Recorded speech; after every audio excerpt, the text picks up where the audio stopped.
حج کا پہلا دن 8 ذی الحجہ یعنی یوم ترویہ کو تمام حجاج کرام منی روانہ ہوں گے۔ پھر وہاں سے 9 ذی الحجہ کو عرفات جائیں گے۔ دن وقوف عرفہ میں گزار کر رات مزدلفہ میں گزاریں گے۔ پھر 10 ذی الحجہ کو منی لوٹیں گے اور 12 تک وہیں قیام کریں گے۔ آپ اپنے اس سفر کے لیے اپنی ضرورت کی چیزیں مثلاً تسبیح، مصلی، قبلہ نما، چند برتن، پانی کی بوتل، لوٹا، بالٹی، چادر، ایک جوڑا نئے کپڑے کا عید کے لیے، ایک مزید احرام کا جوڑا وغیرہ ایک چھوٹے بیگ میں ساتھ لے لیں۔ قربانی اور دیگر اخراجات کے لیے مناسب رقم بھی ساتھ رکھ لیں۔ آپ اپنا شناخت نامہ،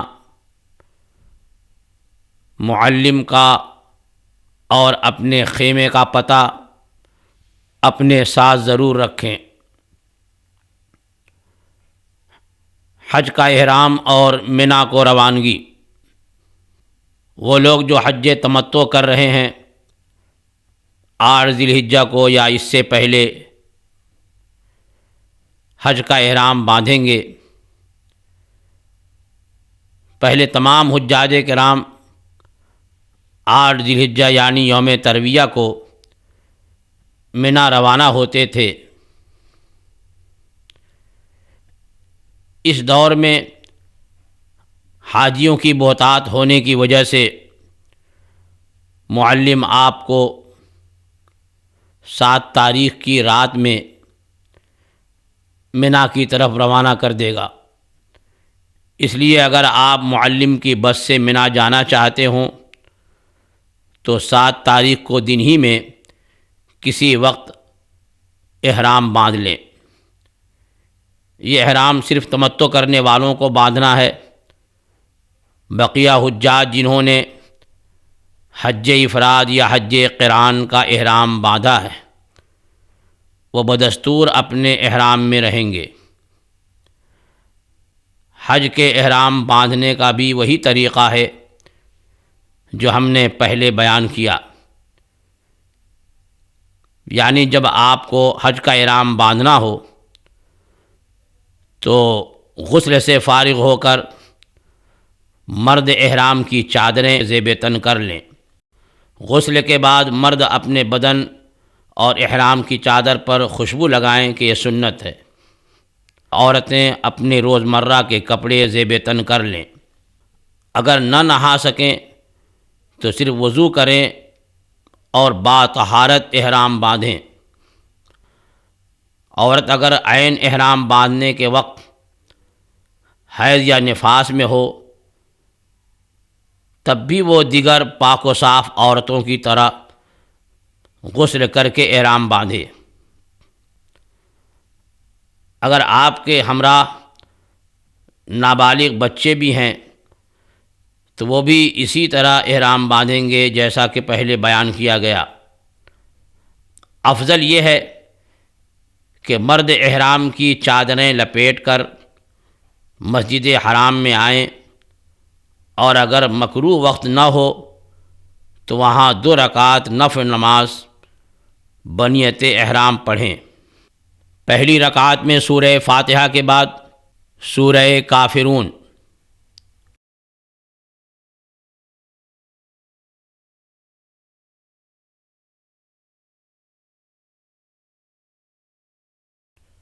دوسری رکعت میں سورہ فاتحہ کے بعد سورہ اخلاص پڑھیں۔ مرد یہ نماز ادا کرتے وقت اپنا سر احرام کی چادر سے ڈھانک رکھیں۔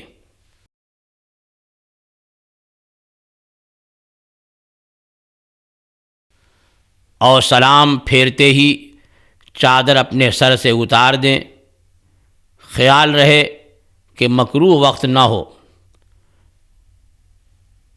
سلام کے بعد حج کی نیت یوں کریں: اللہم انی ارید الحج فیسرہ لی وتقبلہ منی، نویت الحج واحرمت بہ مخلصا للہ تعالی۔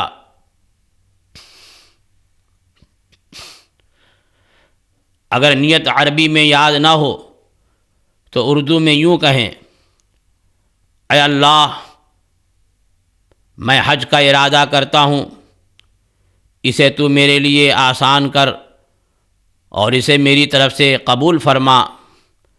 میں نے حج کی نیت کی اور خالص اللہ کے لیے میں نے اس کا احرام باندھا۔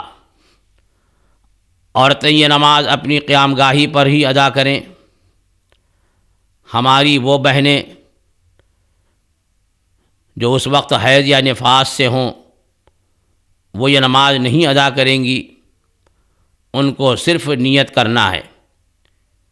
نیت کرنے کے بعد آپ حج کی نیت سے لبیک کہیں گے۔ لبیک 3 بار کہنا ہے۔ مرد بآواز بلند کہیں اور عورتیں دھیمی آواز میں: لبیک اللہم لبیک،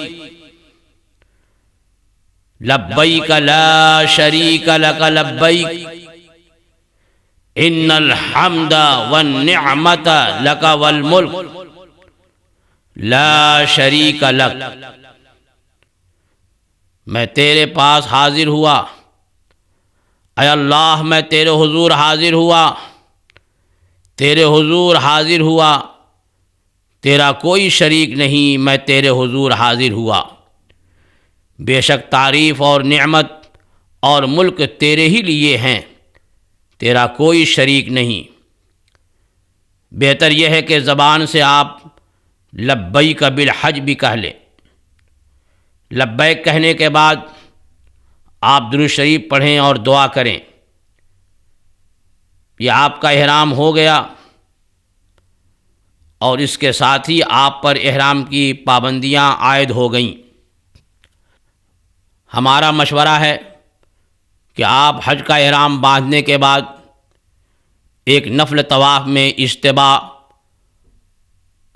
رمل و سعی کر لیں جیسا کہ اوپر گزرا، تاکہ طواف زیارت کے وقت آپ کو اس کی ضرورت نہ رہے، کیونکہ اس وقت بھیڑ بہت ہوتی ہے اور طواف و سعی کے ارکان ٹھیک سے ادا نہیں ہو پاتے، وقت بھی زیادہ لگتا ہے اور حاجی کافی تھکا ہوا ہوتا ہے۔ اب آپ 8 ذی الحجہ کو آفتاب ڈھلنے سے پہلے منا کی طرف روانہ ہو جائیں اور ظہر کی نماز منا میں ادا کریں۔ اگر آپ آفتاب ڈھلنے کے بعد بھی روانہ ہوں تو ظہر کی نماز منا ہی میں ادا کریں۔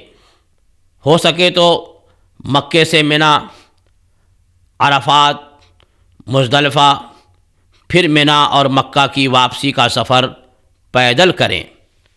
اور یہ افضل ہے کہ حضور اقدس صلی اللہ تعالی علیہ وسلم نے فرمایا کہ جو مکے سے پیدل حج کو گیا اور پیدل واپس آیا، اس کے ہر قدم پر 700 نیکیاں ہیں حرم کی نیکیوں سے۔ صحابہ کرام رضوان اللہ تعالی علیہم اجمعین نے عرض کی کہ حرم کی نیکیاں کیا ہیں؟ تو ارشاد فرمایا کہ حرم کی ایک نیکی دوسری جگہ کی 1,00,000 نیکیوں کے برابر ہے۔ تو اس حساب سے ہر قدم پر 7 کروڑ نیکیاں لکھی جائیں گی۔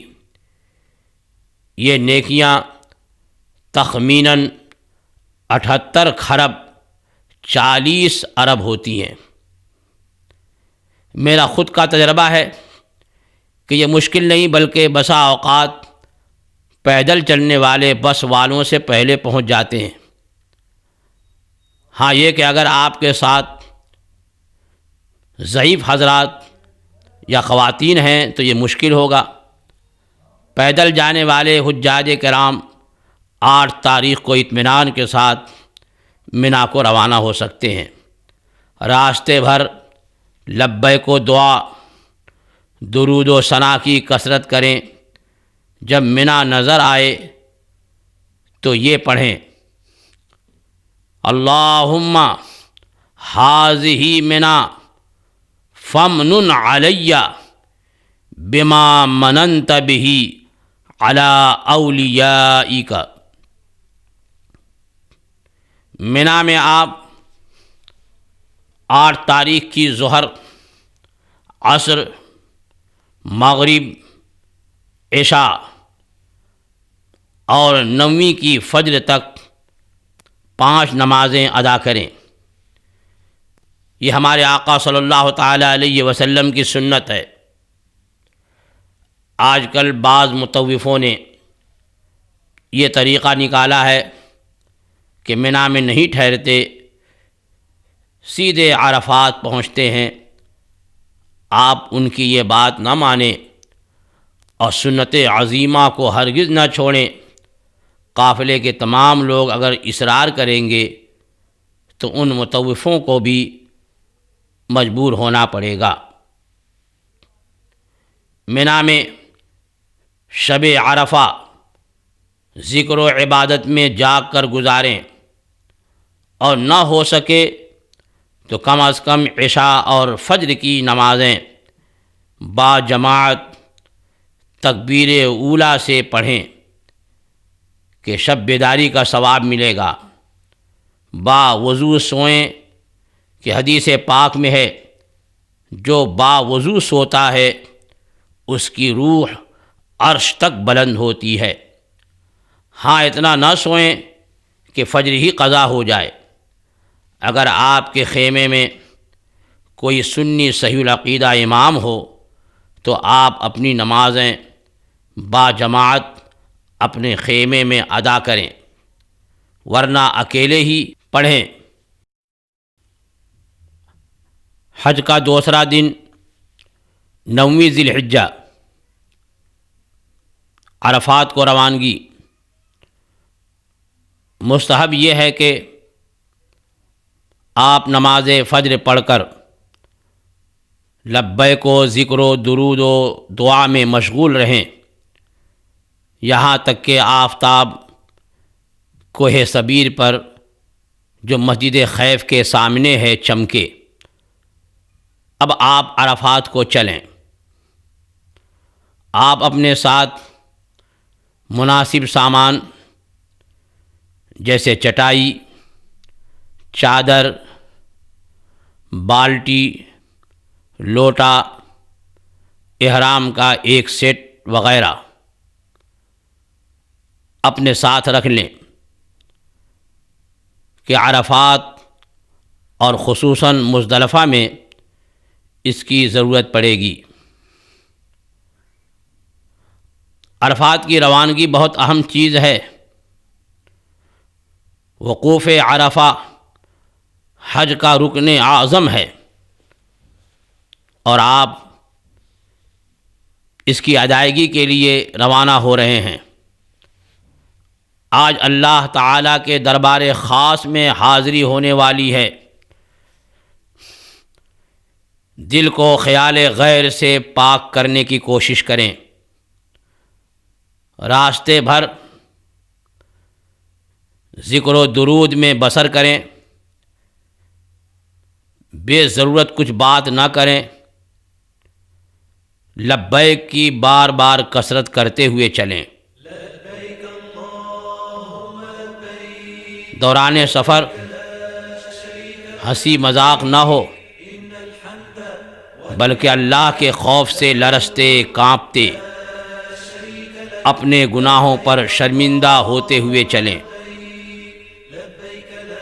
وسوسے آئیں تو ان کی طرف دھیان نہ کریں کہ یہ شیطان کی طرف سے ہیں۔ آپ اپنی توجہ اپنے رب کی طرف باندھیں، انشاءاللہ تعالی شیطان مردود ناکام واپس جائے گا۔ آج وہ دن ہے کہ اللہ تعالی کچھ کا حج قبول فرمائے گا اور کچھ کو ان کے صدقے میں بخش دے گا۔ محروم وہ ہے جو آج محروم رہا۔ اگر کسی نے عرفہ کی رات مکے میں گزاری اور 9ویں کو فجر پڑھ کر منا ہوتا ہوا عرفہ پہنچا تو اس کا حج ہو جائے گا، مگر اس نے برا کیا کہ سنت کو ترک کیا۔ یوں ہی اگر رات کو منا میں رہا مگر صبح صادق سے پہلے یا نماز فجر سے پہلے یا آفتاب نکلنے سے پہلے عرفات کو چلا گیا تو برا کیا۔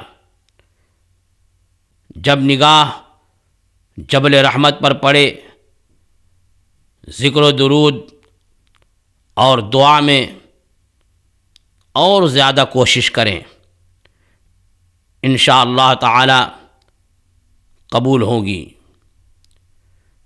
جب آپ عرفات پہنچیں گے تو وہاں آپ کو آپ کے معلم کے خیمے میں ٹھہرایا جائے گا۔ اپنے خیمے میں پہنچ کر دوپہر تک زیادہ سے زیادہ وقت اللہ کے حضور خالص نیت سے گریہ و زاری کرتے ہوئے ذکر و لبیک و درود و دعا اور استغفار میں مشغول رہے، حسب طاقت صدقہ و خیرات کرے، زوال سے پہلے کھانے پینے اور دیگر ضروریات سے فارغ ہو لے تاکہ دل کسی طرف لگا نہ رہے۔ آج کے دن جیسے حاجی کو روزہ رکھنا مناسب نہیں کہ دعا میں ضعف ہوگا، یوں ہی پیٹ بھر کھانا بھی سخت مضر، غفلت و سستی کا باعث ہے۔ اگر زیادہ کھا لیا تو نیند آئے گی۔ آج کا دن تو جاگ کر اللہ کی بارگاہ میں گڑ گڑانے اور اپنی معافی طلب کرنے کا ہے اور اس کی رحمتیں مانگنے کا دن ہے۔ آج کے دن جو سویا وہ کھویا۔ تو آج 3 روٹی کی بھوک والا ایک ہی کھائے تاکہ نیند اور سستی طاری نہ ہو۔ زوال سے پہلے غسل کر لے کہ یہ سنت مؤکدہ ہے، اور غسل نہ ہو سکے تو صرف وضو کر لیں، پھر اپنے خیمے ہی میں عبادت میں مصروف رہیں۔ آپ اپنی ظہر اور عصر کی نمازیں ان کے وقتوں میں تنہا یا باجماعت اپنے خیمے میں ادا کریں۔ عرفات میں ظہر و عصر ملا کر پڑھنے کا جو حکم ہے وہ اس وقت ہے جب نماز یا تو سلطان پڑھائے یا وہ جو حج میں اس کا نائب ہو کر آیا ہو۔ جس نے ظہر تنہا یا اپنی خاص جماعت سے پڑھی اسے وقت سے پہلے عصر پڑھنا جائز نہیں۔ مسجد نمرہ میں چونکہ امام نجدی ہوتا ہے، اس کی اقتداء میں آپ ظہر و عصر نہ پڑھیں، اور آپ کو اگر سنی صحیح العقیدہ امام ملے تو اس کی اقتداء کریں گے، ورنہ اکیلے ہی نماز ادا کریں گے۔ ان دونوں صورتوں میں آپ ظہر اور عصر کی نمازیں ان کے وقتوں میں ادا کریں۔ شریعت نے عصر کو ظہر کے ساتھ ملا کر پڑھنے کا حکم اس لیے دیا کہ یہ وقت دعا کے لیے فارغ رہے۔ اگر آپ چاہتے ہیں کہ آپ کو دعا کے لیے کافی وقت ملے تو غسل وغیرہ سے فارغ ہوتے ہی آپ فوراً موقف یعنی وہ جگہ جہاں نماز کے بعد سے غروب آفتاب تک کھڑے ہو کر ذکر و دعا کرنا ہے روانہ ہو جائیں۔ پھر ظہر کو اس کے آخری وقت میں اور عصر کو اس کے اول وقت میں ادا کر کے ذکر و دعا میں مشغول ہو جائیں۔ جس حکمت کے تحت شریعت مطہرہ نے یہاں ظہر کے ساتھ عصر ملانے کا حکم فرمایا ہے، یعنی غروب آفتاب تک دعا کے لیے وقت خالی ملنا، وہ اس طرح آپ کو میسر آ سکتی ہے۔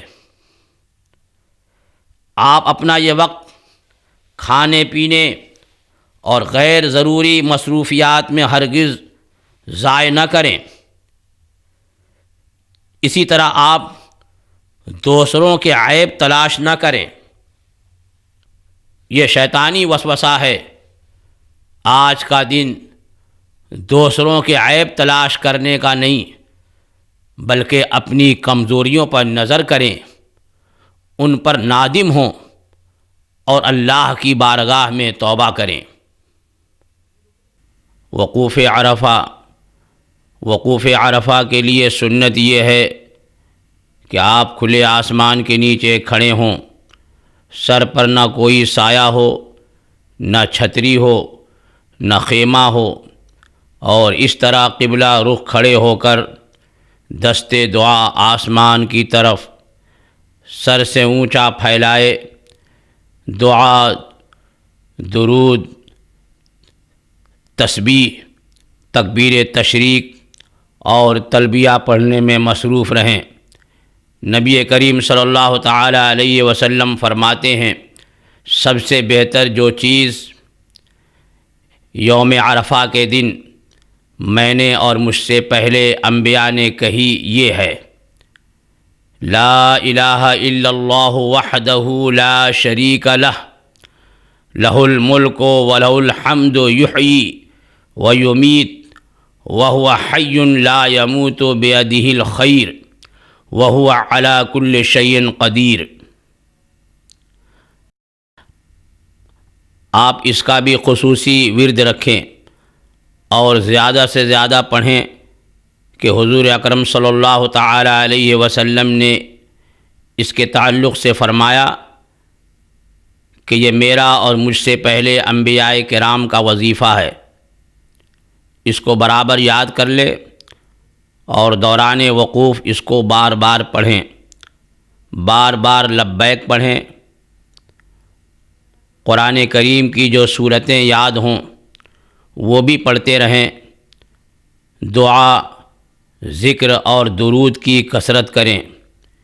یہ جامع دعا بھی آپ بار بار پڑھیں، ربنا آتنا فی الدنیا حسنہ وفی الآخرۃ حسنہ وقنا عذاب النار، اللہم انی اسألک من خیر ما سألک منہ نبیک محمد صلی اللہ تعالی علیہ وسلم وأعوذ بک من شر ما استعاذک منہ نبیک محمد صلی اللہ تعالی علیہ وسلم۔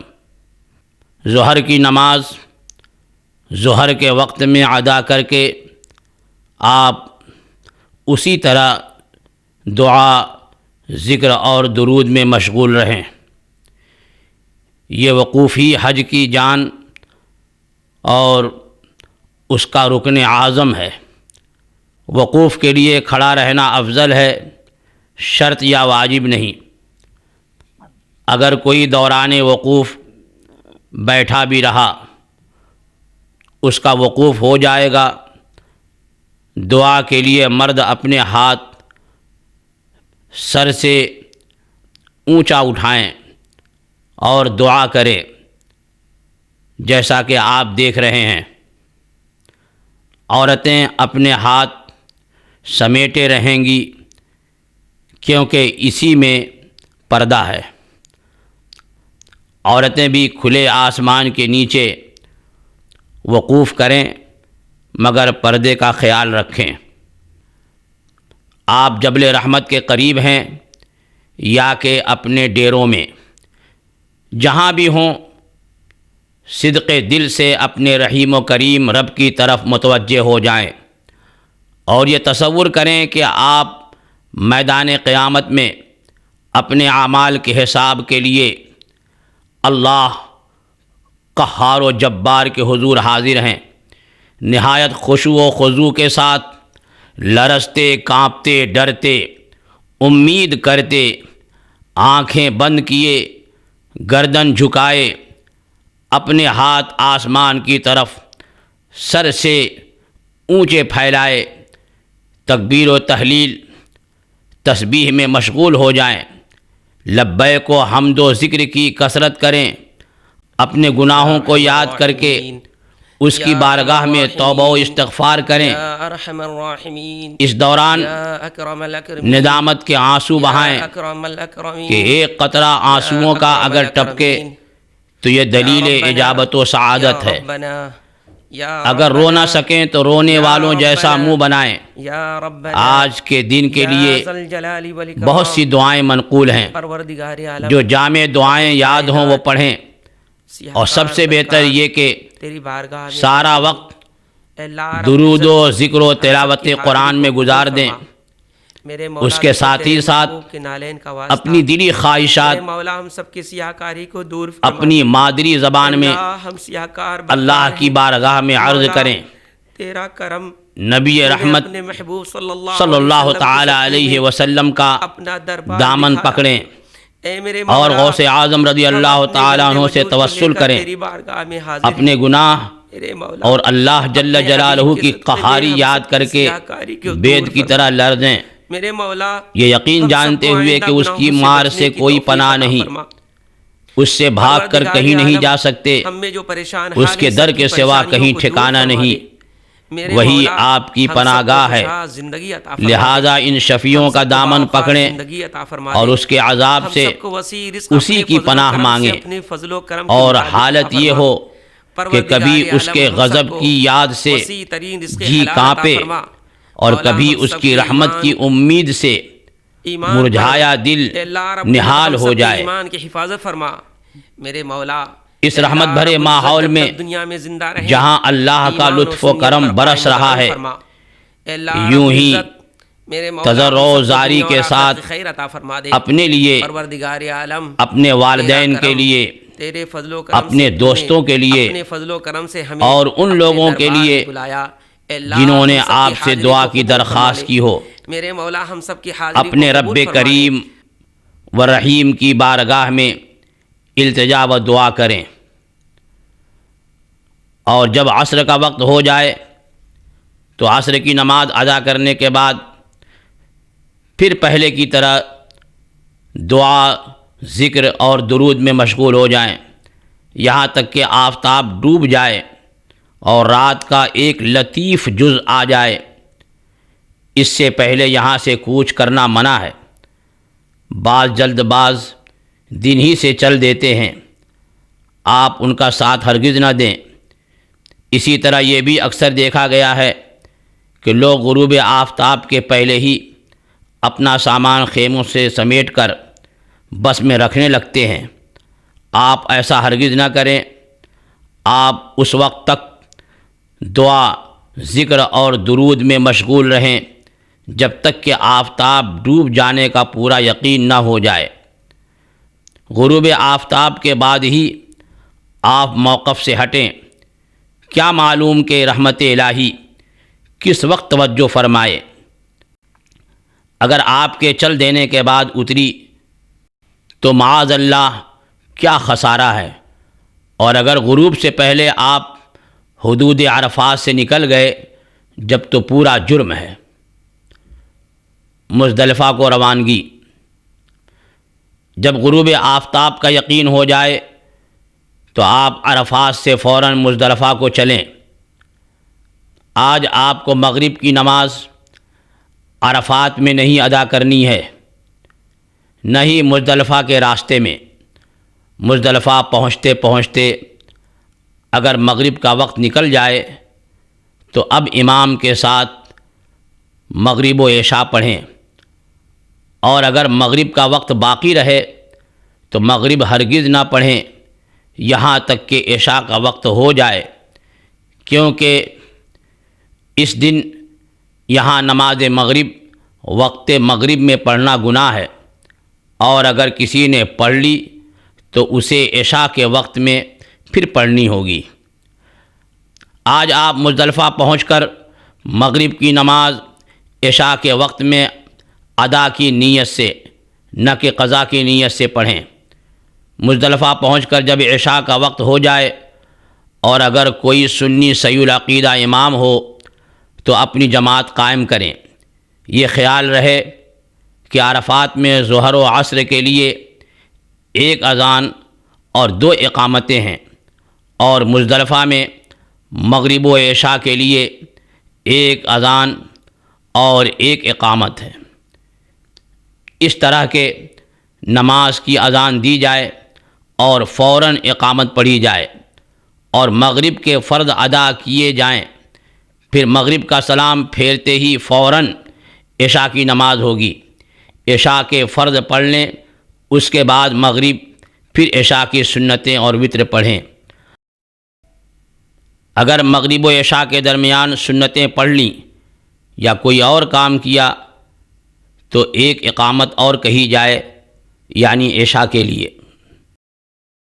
اگر کوئی سنی صحیح العقیدہ امام نہ ملے تو تنہا پڑھیں۔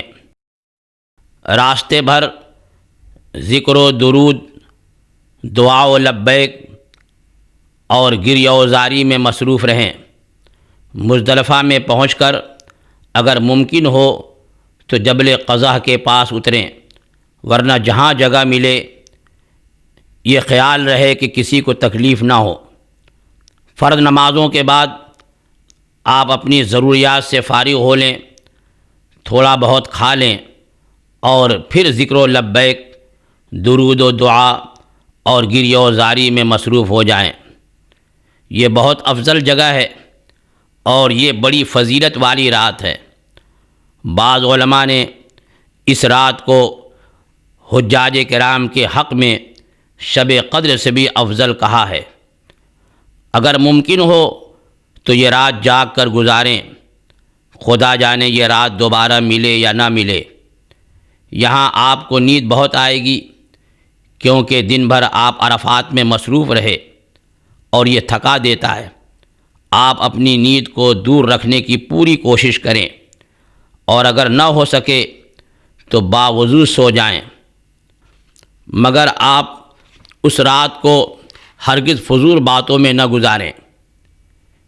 پھر جلدی ہی اٹھ جائیں تاکہ صبح صادق سے بہت پہلے ضروریات و طہارت سے فارغ ہو لیں۔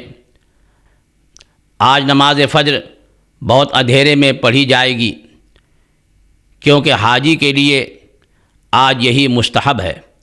جیسے ہی صبح صادق طلوع ہو آپ پہلے فجر کی سنتیں پڑھ لیں اور پھر فرض ادا کریں۔ آپ کوشش یہ کریں کہ عشاء اور فجر کی نمازیں تکبیر اولیٰ کے ساتھ پڑھیں، اس لیے کہ حدیث میں ہے کہ وہ شخص جس نے نماز عشاء اور نماز فجر جماعت سے پڑھیں، اس کی تکبیر اولیٰ فوت نہ ہوئی تو وہ پوری شب بیداری کا ثواب پاتا ہے۔ جمرات کی رمی کے لیے کنکریاں چننا۔ آپ رات ہی میں مزدلفہ سے جمرات کی رمی کے لیے 49 کنکریاں کھجور کی گٹھلی کے برابر چن لیں۔ بہتر ہے کہ کچھ کنکریاں زیادہ لے لیں کہ اگر کچھ ضائع ہو گئیں تو کام آئیں گی۔ آپ ان کنکریوں کو 3 بار پانی سے دھو لیں، یہ افضل ہے۔ پھر ان کنکریوں کو کسی تھیلی یا کپڑے میں باندھ کر حفاظت سے رکھ لیں جیسا کہ آپ دیکھ رہے ہیں۔ بڑے پتھر کو توڑ کر کنکریاں نہ بنائیں۔ کنکریاں مزدلفہ کے علاوہ کہیں اور سے بھی چنی جا سکتی ہیں، مگر نہ نجس جگہ کی ہوں نہ مسجد کی، اور نہ جمرات کے پاس سے کہ وہ نامقبول ہوتی ہیں۔ وقوف مزدلفہ کا وقت طلوع فجر سے اجالا ہونے تک ہے۔ اس درمیان وقوف نہ کیا تو فوت ہو گیا۔ اگر اس وقت یہاں سے ہو کر گزر گیا تو بھی وقوف ہو گیا۔ مشعر حرام میں یعنی خاص پہاڑی پر جگہ نہ ملے تو اس کے دامن میں، اور یہ بھی نہ ہو سکے تو وادی محصر کے سوا کہ اس میں وقوف جائز نہیں۔ جہاں جگہ مل جائے وقوف کریں، اور ان تمام باتوں کا خیال کریں جو کہ وقوف عرفات میں بیان ہوئیں، یعنی لبیک کی کثرت کریں اور ذکر و درود و دعا میں مشغول رہیں۔ اب اللہ کے دربار اعظم کی دوسری حاضری کا وقت آیا ہے اور کرم کے دروازے کھولے گئے ہیں۔ کل دن میں عرفات میں حقوق اللہ معاف ہوئے تھے، اب یہاں حقوق العباد معاف فرمانے کا وعدہ ہے۔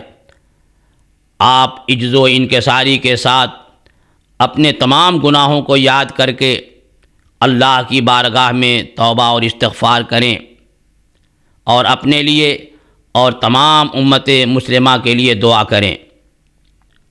جب طلوع آفتاب میں اتنا وقت رہے جس میں 2 رکعت نماز پڑھی جا سکے تو آپ منا کی سمت روانہ ہو جائیں۔ حج کا تیسرا دن 10 ذی الحجہ، مزدلفہ سے منا کو واپسی۔ مزدلفہ سے منا کو واپس ہوتے ہوئے راستے میں پھر بدستور دعا و درود اور کثرت لبیک میں مشغول رہیں۔ جب وادی محصر پہنچیں تو وہاں سے بہت تیزی کے ساتھ گزر جائیں، اس کا خیال رکھتے ہوئے کہ کسی کو ایذا نہ ہو۔ جب منا نظر آئے وہی دعا پڑھیں جو مکے سے منا جاتے وقت پڑھی تھی، اللہم ہذہ منا فمنن علی بما مننت بہ علی اولیائک۔